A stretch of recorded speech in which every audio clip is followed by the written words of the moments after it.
when COVID occurred, I had 28 corporate locations, and he was still playing, and we were trying to negotiate a brand ambassadorship. We never could make the economics work. It was back and forth. We just couldn't figure it out. And I was working with his agent, and we never made it. Like, it was like a year and a half of negotiating, and we just couldn't find where we met. And then March 18th, 2020, COVID hit. California shut down. I had to temporarily close 28 stores, lay off 400 people, and go home and tell my wife, hey, the business is over. That's it. I don't know what's going to happen, because especially in San Diego, it was like, you're done. Yeah. We weren't allowed, and no one knew at that moment. That was like day one. And me and my couple of my executives, we got in a room, even though none of us were getting paid. So I have this thing I do. It's called a 5-minute pity party. When things don't go my way like that, I set a timer on my phone for 5 minutes. I scream, I cry, I cuss, I feel like a victim. I stomp up and down. And when the alarm goes off, it's like, okay, I got that emotion out. Because too often we hold that for too long and we stay a victim, and I just have never been successful being a victim, so I don't know how to do it. So that's why I did that. I got through my pity party, and it was like, okay, what are we doing now? And one of the guys on my team was like, hey, we have these products that we've manufactured. We could spin up a Shopify website and sell later bowls and deliver this product to people's houses. And we're like, that's a great idea. I mean, we have all this food. We have 28 basic kitchens around the city that are shut. So we did. So we spun up a Shopify website on March 20th.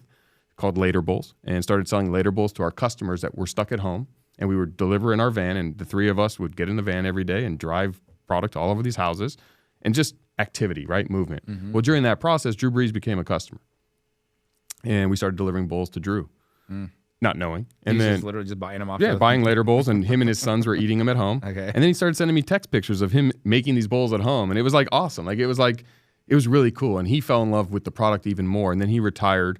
And he came to me afterwards. And he's like, "Look, I'm not playing anymore. I want to be an investor. I want to be a brand ambassador, and I want to open stores."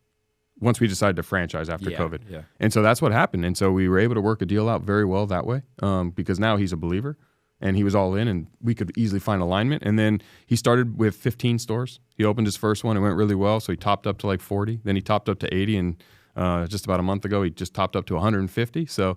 He's got 6 or 7 open right now, and he's got 9 states, and he's been an incredible business partner to have because of what we talked about, I think, off air, but just successful people have a formula, and his formula that worked to be a Super Bowl champion and how he analyzes situations, he applies in business now. And he's a franchisee of many concepts. He dominates in so many spaces, and it elevates my game. It forces me to be better, because I'm around someone who is vibrating at such a high frequency, to our point of being around people who inspire. And his ability to remember things and focus on such small details is incredible. I mean, I almost see it like he's playing in a football game when we're having these conversations. He remembers like this one little thing we talked about 6 meetings ago or 6 conversations ago. And I'm like, I didn't even remember that. And I said it.